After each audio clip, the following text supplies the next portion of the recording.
All right. Hello, everyone. This is Maurice Bassett, and this is our next conversation for you for the Prosperity School. So I'm happy to say I've got Steve Chandler with me here today, and also our special guest, Tom Chi.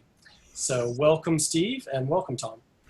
Thank you, Maurice. Thank you for hosting. Maurice, as everybody knows, is my publisher of the last 10 or 12 books and has been the director of the Prosperity School, the ACS, and is going to be one of our guest teachers down the road here. So thank you, Maurice. And thank you, Tom. Very, very honored to have you with us today and to be able to ask you some questions. The reason I really wanted you to be a part of this is that when you came to the ACS and you worked with our coaches there for about an hour and a half, it was really profoundly life-changing for me.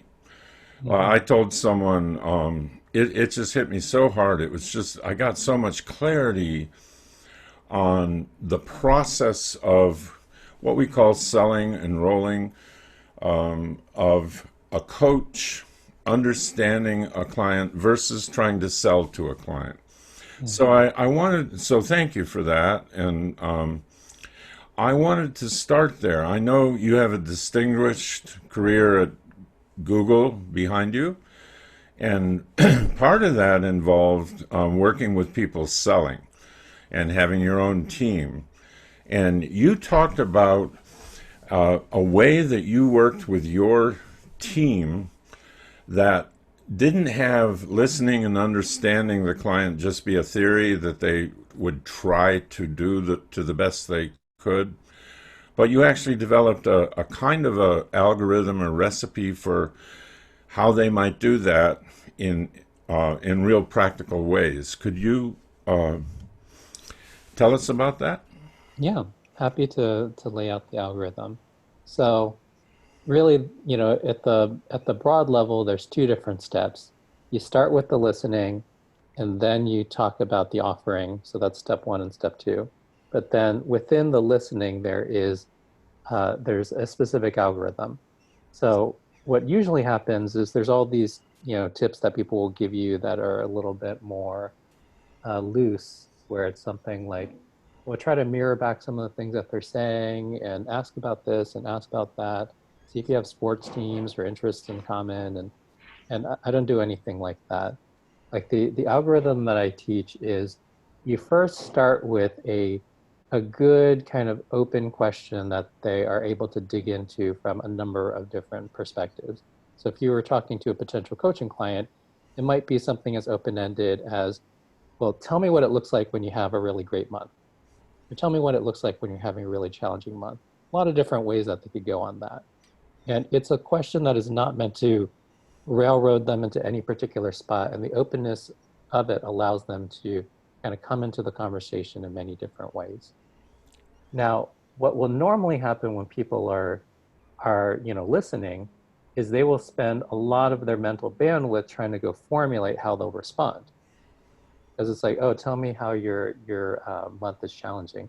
And the person starts talking, and then you're already ticking off some things in your head. It's like, oh, well, I could teach them that. Oh, and then I have a whole thing, a whole module about this thing. Oh, this is a limiting belief that I should challenge. And really, as they talk more and more of your brain is filled up with, you preparing to say some stuff back. And what I find is that when you do that, the amount of bandwidth that you have to really listen and understand is getting smaller and smaller because it's getting all filled up with the things that you're like raring to say. So the way to actually proceed in this algorithm is you start with that simple open-ended question, and very purposely you don't try to think about how you're going to respond as the person is talking. You just listen, and what you're listening for is by the end of them saying what they're going to say. So let's say you ask a question like that, they spend maybe 90 seconds giving you a top level answer on it. What I want you to listen for is the part of that or the half of that you understood less about. So let's say they're saying this, it's like, oh, I get that you have this and I have a thing for that. I guess that you said this, I have a thing for that. Don't even worry about that stuff. Don't even think about whether you have a thing for it or not. Maybe they say something like, Oh, it's really challenging because we're having these sorts of operational issues. Cash is coming short in these ways. And then we have these personnel issues that I'm really struggling with around being able to communicate to my team. Well, maybe the half of that you understand less about is the team communication side. So the second step in the algorithm is whatever half you understood less about, just ask a simple follow-up question about that, and don't get complicated about the construction of the question. Just say, hey, I noticed you mentioned communication with the team. Tell me more about that. And the question could be that simple. In fact, we want it to be simple because we don't want you to go and start swirling into how to phrase that in a clever way, how to already start challenging or coaching at that moment. And what happens is if you know, just run the algorithm 4, 5, 6 times in a row, you get to an incredible level of depth into really understanding what's happening with that person. And you've left your bandwidth really open to be able to hear them. That's beautiful. Now, you also mentioned something that I thought was fascinating with your Google team. You talked about actually having a little, I don't know how it was set up, a chime or a little point at which, if there were a 30-minute call at 15 minutes, Yep. they had to wait a certain amount of time before they could speak at all about what was on offer. Yep. Because what usually happens in any of these meetings is you spend all this time working on your pitch. And sometimes, in a work setting, it's like a whole deck and presentation. Sometimes in a sales meeting, it's the whole like, well, I want to go position myself like this. And I'm really rebranding my personal brand like that. And this is once again using up all your mental bandwidth. So what my rule of thumb when I was training people to sell is we would have a little timer that would be, I'd put in my pocket and I'd give the signal, or we just put it on the table. We'd set it to vibrate so it wouldn't, disrupt the call. But whatever the length of the call was, if it was 30 minutes, we'd set it at 15 minutes. If it was hour, we would set it at 30 minutes. And the rule was you cannot talk about yourself. You cannot talk about your offering, your personal brand, any of that stuff in, even the first sentence of it, you can't say it until after the buzzer goes off. Yeah, that's beautiful. And it puts right into action what I believe, at least in my world, I would write books about the theory of why listening and understanding has you get closer, more likely to enroll a client than putting yourself out there and making an impression. And that's all. People can buy into that as, oh yeah, I can see where that theory is good, but what you've done is taken it right down to we're going to make sure it happens. Mhm. And a lot of your teaching, I know, in the 5 debugs is to go right to get on the bicycle and ride it, as opposed to reading books about the bicycle or books about coaching or theories of listening. And that's why I thought it was so brilliant and so much fun for our coaches afterwards to work with that in their own way and apply it. Hmm. What do you think it is? I used to do sales training in corporations, and most of the work was moving people off of this egoic, make an impression, be impressive, persuade, and all the things you talked about that we're composing. Oh, I can teach to that. I have a system for that. I have a clever phrase about time management I can deliver. That seems to happen a lot. Is there something about the ego you think? Why do we have to go in the other direction? Because it's never the other way around. I don't find people who listen too much and I say, now you got to talk about what's on offer once in a while. I find it always the other way. Hmm. Did you ever give some thought to why does that seem to be the default among people who are selling, people who are coaching, trying too hard to be impressive and not trusting the learning process? Yeah, I mean, I think what is happening is sometimes you are training yourself up for the situation that's not the situation. Mm. So if you're at home reading the books, trying to go figure out how to perfectly position your personal brand and that sort of thing, that's think about the setting. It's you yourself with some physical materials or some written materials. And just imagine like practicing up for that when the actual sport that you're trying to play is tennis, right? Like something like that is not going to prepare you that well for tennis. And it's not that there's nothing in common with it. You can still swing a racket, you can whatever, you can read a bunch of books and see how a person holds their racket. And you know, it doesn't do nothing, but it's also not really the skill yet. And I think that, you know, because we have not been in the practice of the skill as much, or we've been practicing kind of the wrong game for a bit, then naturally we want to go and defend against being terrible at it, which is where a lot of these like ego-based scripts come in, where you say, well, I've practiced my local script a bunch, so I'll just turn to that. I know how to say that really well. But when you actually get into, you know, on the tennis court and you hit some balls back and forth, you're like, oh, I get a different rhythm to this than I get. And I would rather people just be on the court and have some simple algorithms to start hitting the ball back and forth and feel comfortable because the algorithm is so simple, not because, you know, they've practiced a different game so completely. And I love what you teach about the the medium, staying in, knowing your, being aware of what your medium is and staying in that. And we, in our school, we teach it as not having selling be so much a separate, difficult compartment, but move what you're good at into that category. So, and I know you described the medium for coaching is the interaction between two people that leads to a potential breakthrough or insight or wonderful life change for the client.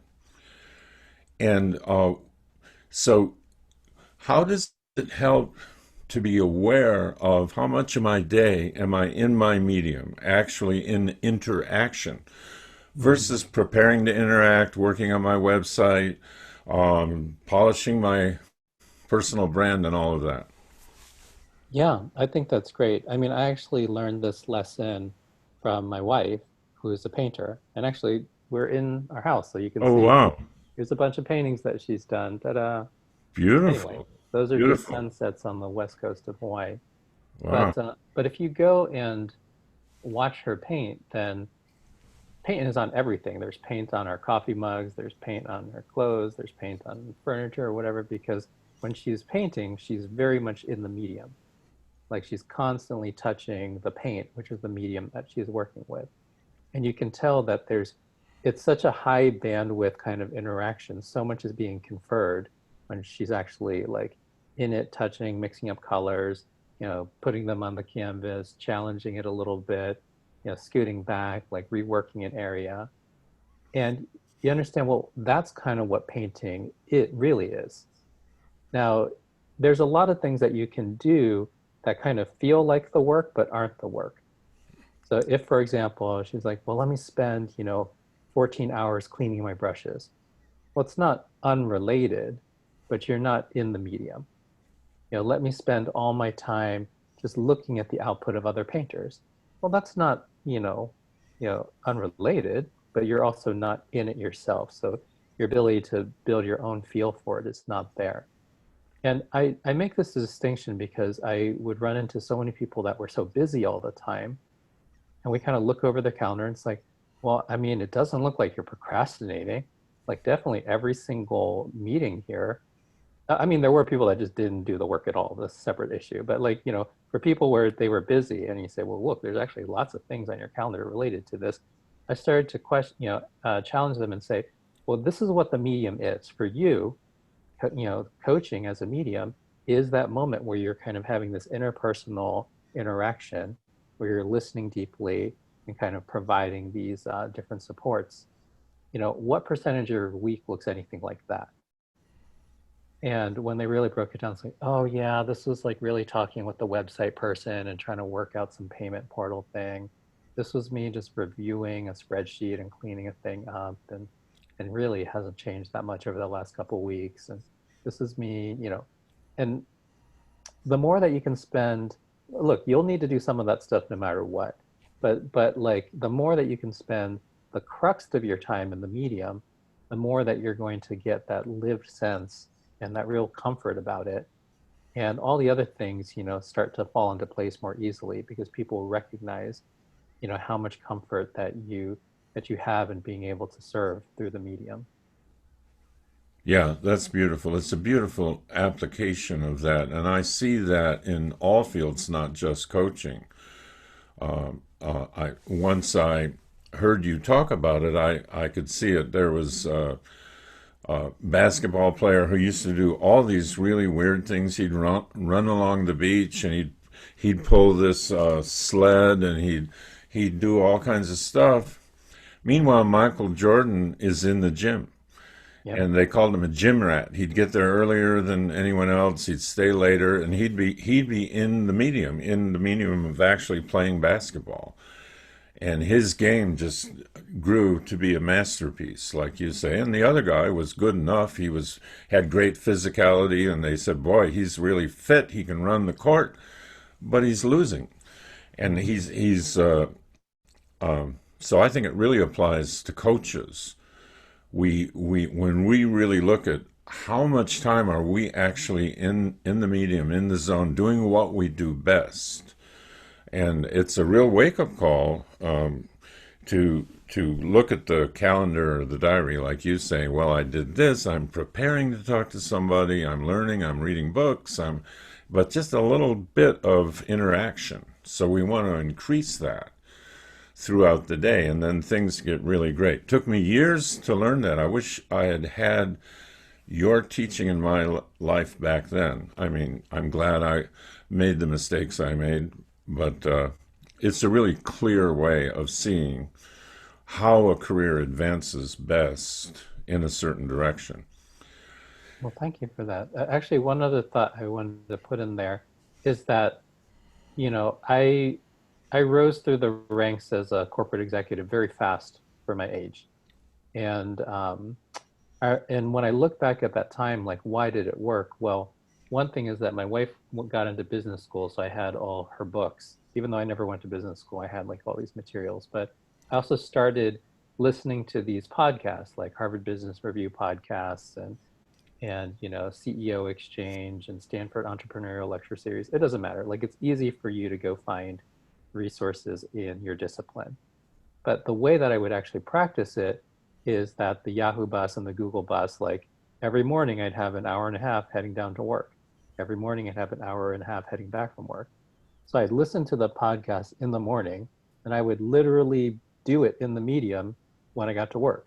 Mm, So I never got into this kind of vortex of like, I'm just studying. yeah. Because every morning it's like, okay, got a new idea from Harvard Business Review this morning, in their 20-minute podcast. I wonder if I could try that today.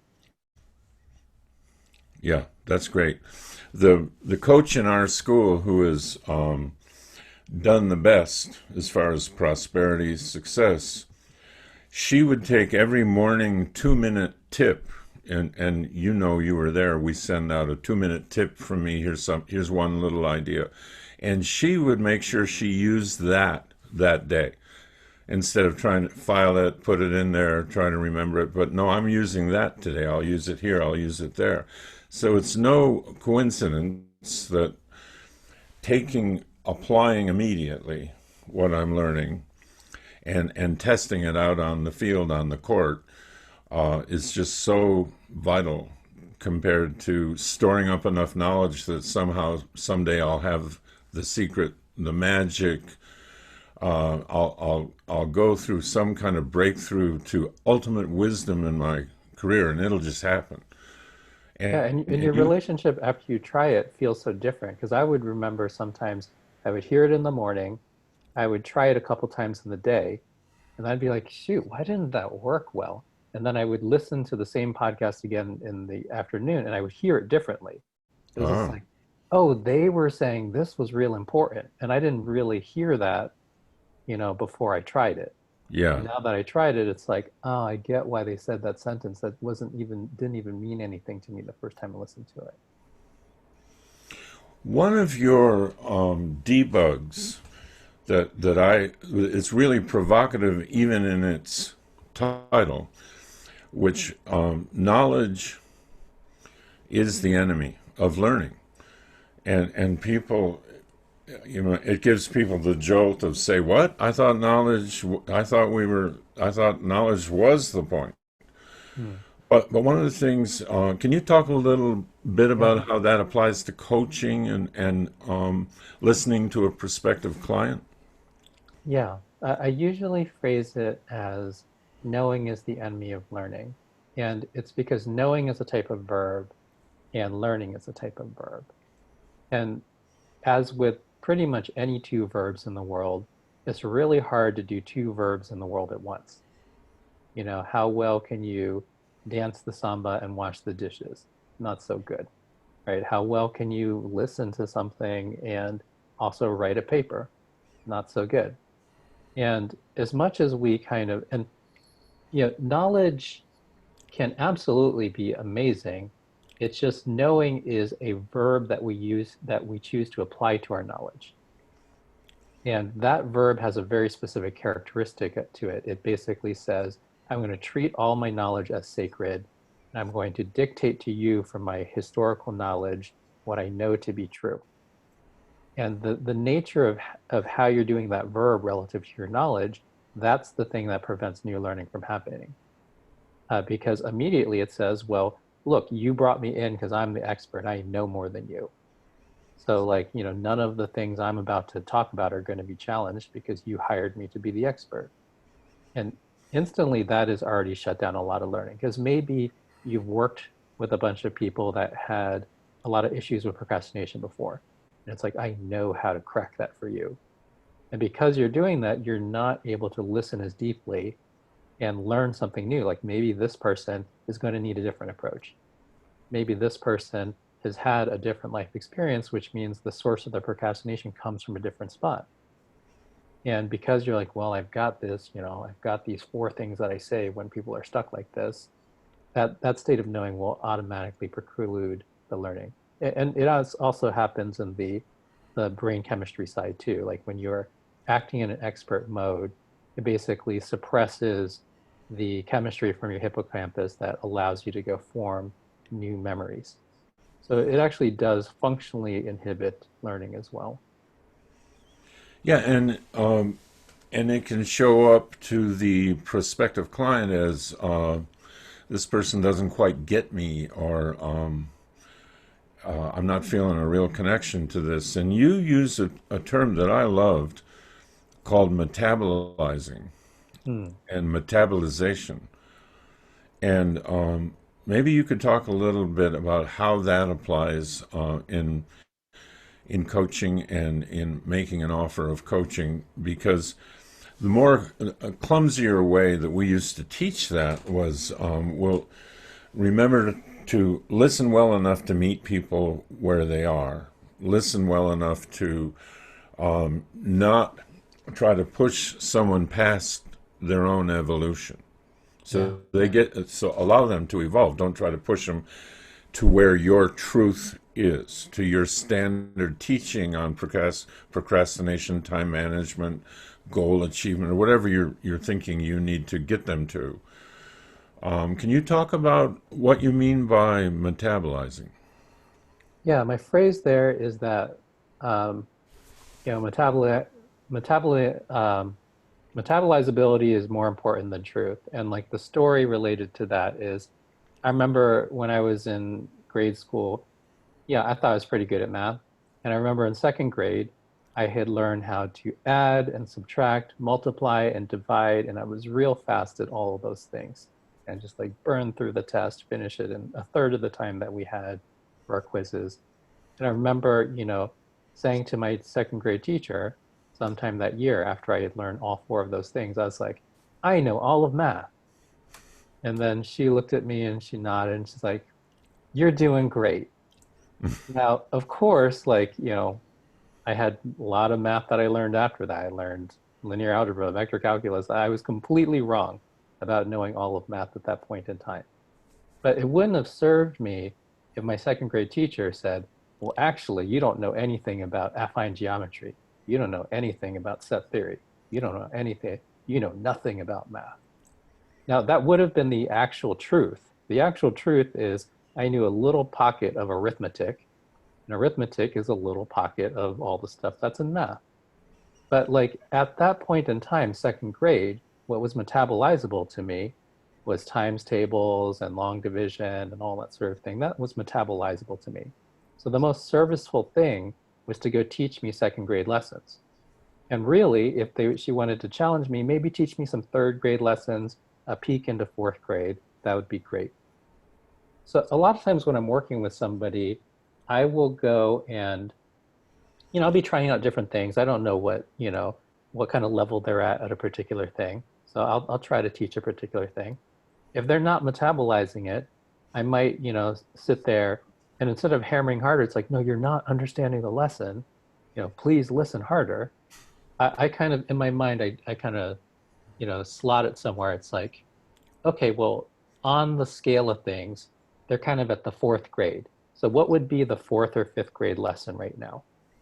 I might, this may be my specialty. This may be a thing that I teach like graduate school lessons on, in terms of my personal life and why I'm passionate about this area, whatever, how deep I go in it, the conversations I have with other people that teach and coach around this thing. But it's like the metabolizable thing for this person right in front of me is a fourth or fifth grade lesson right now. And how do I do that well? Yeah, that's great. And tell me if you think this is a good example of that, or whether it misses the mark. So, as we're coaching, as we're talking to people, and checking in to ask, okay, so I've told you about this system that might be available to you, and I've told you how what you're doing is not working out, and I've told you why. Tell me how you're hearing that. Tell me what you're hearing in that for you. Tell me if any of that is useful or applies, and they might come back and say, well, I guess you're saying that I don't have enough confidence, and so that gives me a signal that, oh, I see where we are with how they're hearing it. So I'm gonna pull it back down, and we're gonna start right there at confidence, and then try to move to where I'm going. And it's not a judgment. It is an understanding of where they are on a developmental line. It's not Yeah. like you're a loser, you're bad, you're a procrastinator. And I think a lot of coaches, I know I did early in the career, I did a lot of labeling, quick labeling, like which in your teaching is the problem of the noun. Right. Like, oh, this guy's a micro, he brings me in for leadership coaching. Oh, he's a micromanager. I get what he's doing. And the minute I label that, I lose the ability to really understand why or how it looks to him or anything like that. Yeah. Can you talk about noun verb in that context? Is that close to what you're talking about? Yeah, so definitely as soon as you label somebody, then you are forfeiting your own mental agility around it. Mm. Because you say, oh, that's a micromanager. And oh, well, that means I got to work in this way, I got to work in that way. I just need to resign myself that he's never going to see this, and this is the only way I'm going to be able to teach it, and or I just won't be able to teach those things to them. So I look at that and it's like, well, you don't need to forfeit that agility. The reason that we go and label things is it's just actually for us to reduce our cognitive load. Like for us to go think really deeply about a person, then it takes a lot of energy. And if I can just put them in a really convenient label, and that comes with 10 attributes that I know and I don't even need to think hard about. And it's like, oh, I don't need to think so hard about this anymore. But like the sacrifice that you do in saving a little bit of that cognitive load is you give up all your agility. Like if there was a really compelling way to see more into that person, you've given it up. Yeah. So what I encourage people to do instead is, and you can do this even if you've labeled somebody as a noun 10 years ago, or 10 minutes ago. You can ask yourself, okay, there's a label that I'm wanting to apply to this, but what are the verbs that are coming together? What is this person specifically doing that makes me want to apply this label? Mm. And you say, oh, well, I noticed when this one of his employees spoke up, he immediately, fired back with exactly what that person should do. So I noticed when he kicked off the meeting, there was a thing that he did where, he kind of quieted people down and the agenda was not official until he started saying it. And instead of being like, well, therefore is micromanager, which is, you probably saw those things in the first place, but then you resolved it into the noun. You could say, well, great. What else can I learn about that verb? What's happening inside that person's head when they're standing in front of there saying, okay, the meeting doesn't start until I do the agenda. What's happening for them? And in the unpacking of that verb, you get more and more agility because you start to see, oh, shoot, well, they do that because when they were learning how to manage, they had a manager that they really looked up to that was like that. And it was a sign of weakness whenever somebody was caught off guard and things were happening that weren't on the agenda. And what it means to be weak and for that person is X, Y, and Z. Mm. And you can see like, okay, great, a thing that had been micromanager, now I just need to go around this obstacle. It becomes a thing that's very rich. A lot can happen from it. Yeah, that's beautiful. You spoke about there was some I don't know if it was articulated, but there was some feeling in the room that, gee, if I'm talking to a prospective client and I'm listening for what I least understand, and I keep going, then I run the risk and not giving them my good stuff and my wisdom and my catchphrases and my systems. I run the danger of them not knowing how good I am or how I can really help them down the road. And you said, forget about that. There's something better happening than them being impressed with what you can do for them in that initial relationship, that chemistry part that's happening. Can you talk a little bit about, are we really giving up the chance to make an impression when we listen that deeply? No, definitely not, because people are always trying to assess both what do you functionally do and, what kind of person are you? And like the kind of person that is capable of listening to people deeply, really hearing them, really being able to adapt, into the conversation in a way that is metabolizing, is really connecting, is exactly the sort of person they want to work with. There are people in our lives where we say, well, that's so good. If you ever got a chance to work with them, it'd be a huge privilege, right? And it's like, oh, but about what? It's like, oh, no, they've worked on this, they worked on that, they worked on this. And there's other people where you say, okay, this person is a plumber, and if you have this kind of leak, then they are great at that. If you have any other kind of job, then I don't know. I've never seen him do anything else. And it's not that you can't make your business go forward on either path, but I think that first path is a path that has got a lot more depth and richness to it. People will come to you, they'll be like, I don't even know if you're the right person for this, but I know that there's something that you do when you're listening, the way that you connect in person, that like, I'd love to talk to you about this. Yeah. Um, I noticed that when I was working with a sales team, when they would get a big account, they would almost always get the feedback, you guys understood our business better than the other people we were looking at. You really understood what we were doing. It wasn't that you guys had better product. They were all pretty similar, but you guys really get what we're up against.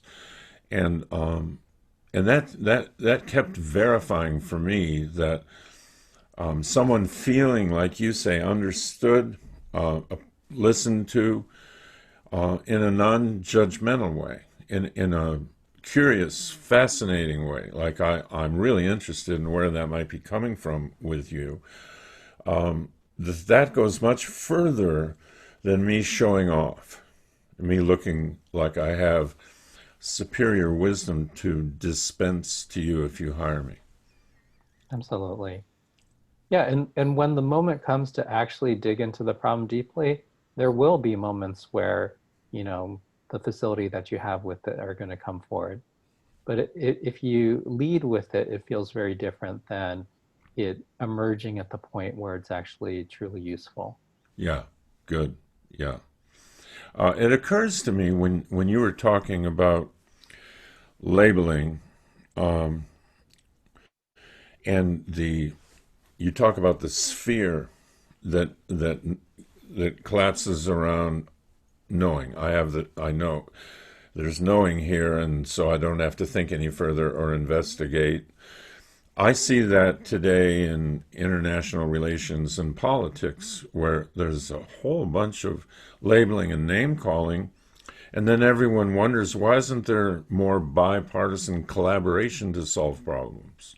Mm. And it looks to me, I don't know if you see the same thing, because I know you work now on a real international scale with the environment and leaders and people who can make a difference in the well-being of the planet. Do you see that that world as well? Yeah, no, a lot of the skills that I've applied as an executive and I learned, you know, through coaching are completely applicable at, you know, the sort of work that I do right now. And I really think about almost every meeting is like there's these mini moments of that deep listening and coaching that can happen where I kind of hear like, oh, well, this is coming up. This person has labeled this other person as a noun. They're now saying four really bad things about the person. You can tell that they're in a total state of knowing around, like, I know for sure that this person's never going to be useful. And because they're an enemy, we've got to go work around this. And say, well, hmm, you know, what would it be like to move them out of that state of knowing, you know, labeling everything nouns?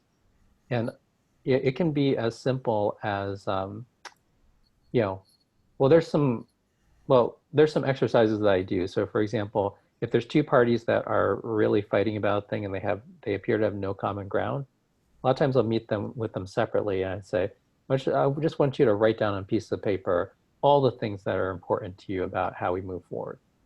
And it's like, you know, like obviously you don't need to write a 500-word essay, but like just try to write down 10, 20 things. And then like write it down on a piece of paper. It only takes like 10 minutes. You do that with the other person. And then when you get together, we just identify any of the ones that overlap. Mm. And when there's 20, there might be 4 or 5 that overlap.